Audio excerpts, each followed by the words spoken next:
बबलू अभी घर से निकलकर गली में खेलने गया ही था कि उसकी मम्मी शीला ने आवाज दी। बेटा घर में आजा बाहर, इतना ट्रैफिक चल रहा है, कहीं किसी गाड़ी से टक्कर ना हो जाए। मम्मी आप मुझे पार्क में तो ले नहीं जाती, गली में खेलने नहीं देती, मैं क्या करूं? शीला सोच में पड़ गई। उसे घर के काम के साथ साथ कई घरों में साफ सफाई और झाड़ू पोंछे का काम करने के लिए भी जाना पड़ता था, इसलिए समय ही नहीं मिल पाता था। तू घर में ही खेला कर, कल मेरी छुट्टी है, कल तुझे पार्क में ले जाऊंगी, जितना मर्जी खेल लिया कर। बबलू मम्मी की बात मानकर घर में आ गया। शाम को वह सुनीता जी के घर का काम निपटा कर निकलने ही वाली थी। तभी सुनीता जी ने टोका, शीला कल की छुट्टी मत करना, कल बहुत काम है, कल मेरे गुड्डू का जन्मदिन है, बहुत काम होगा। लेकिन मालकिन कल तो मुझे अपने बेटे को कहीं लेकर जाना है, मैं नहीं आ सकती। फिर किसी दिन ले जाना बेटे को, कल तो आना ही पड़ेगा, नहीं तो दुगने पैसे काट लूंगी। शीला चुपचाप मन मारकर घर की ओर चल दी। अगले दिन वह सुबह तैयार हो रही थी, तभी बबलू उसके पास आया। मम्मी बड़ी जल्दी तैयार हो गई, रुको मैं भी तैयार हो जाता हूँ, आज बहुत देर पार्क में खेलेंगे। नहीं बेटा, आज नहीं, आज मुझे काम पर जाना है, तू घर में खेल ले, किसी और दिन चलेंगे। आप हमेशा ऐसे ही करते हो, मुझे आपसे बात नहीं करनी। यह कहकर बबलू एक कोने में रूठकर बैठ जाता है। शीला को देर हो रही थी, वह जल्दी जल्दी काम पर जाने के लिए निकल गई। उसके जाने के बाद बबलू ने सोचा, मम्मी तो ऐसे ही बहाने बनाती रहेगी, क्यों ना मैं खुद पार्क में चलूं, खेल कर वापस आ जाऊंगा, मम्मी को पता भी नहीं चलेगा। उसने अपने घर का दरवाजा बंद कर ताला लगा दिया और पार्क की ओर चल दिया। पार्क में जाकर वह झूलों पर झूलता, कभी दौड़ लगाता।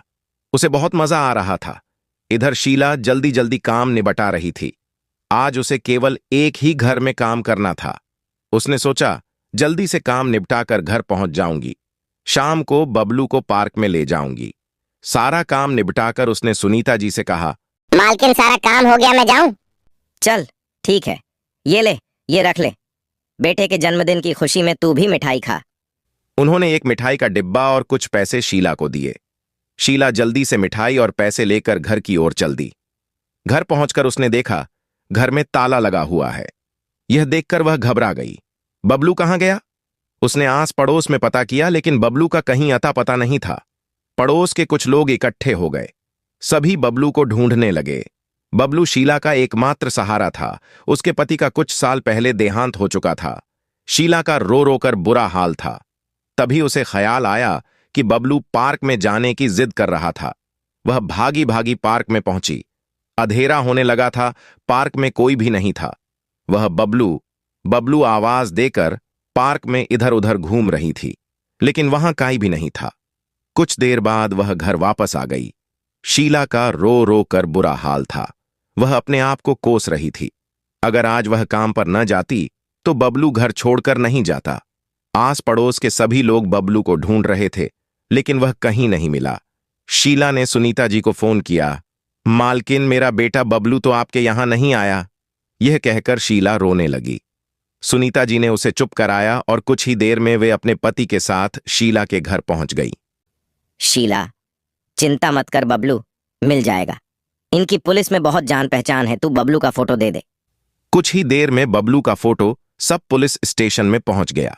सुनीता जी के पति की जान पहचान के कारण पुलिस तेजी से बबलू को ढूंढने लगी, लेकिन बबलू का कुछ पता नहीं लगा। रात के 11 बज गए थे। तभी एक ऑटो शीला के घर के बाहर आकर रुका। उसमें से बबलू उतरा। उसे देखकर शीला की खुशी का ठिकाना नहीं रहा। तभी ऑटो में से एक औरत उतरी। उन्होंने बताया कि यह पार्क में खेलने के बाद पार्क के दूसरे गेट से बाहर निकल गया, वहां जाकर रास्ता भूल गया। मैं अपने ऑफिस से आ रही थी, यह सड़क किनारे बैठा रो रहा था। मैंने ऑटो किया और बहुत देर से घूम रहे हैं, अब इस सड़क पर आकर इसने अपना घर पहचाना। शीला ने उनका बहुत धन्यवाद किया। वह महिला खुशी खुशी उसी ऑटो में बैठकर वापस चली गई। मम्मी मुझे माफ कर दो, मुझे अकेले नहीं जाना चाहिए था। हाँ बेटा, आगे से मत जाना। आगे से चाहे कितना भी जरूरी काम हो। सुनीता सप्ताह में एक दिन की छुट्टी करके अपने बेटे के साथ समय बिताती थी।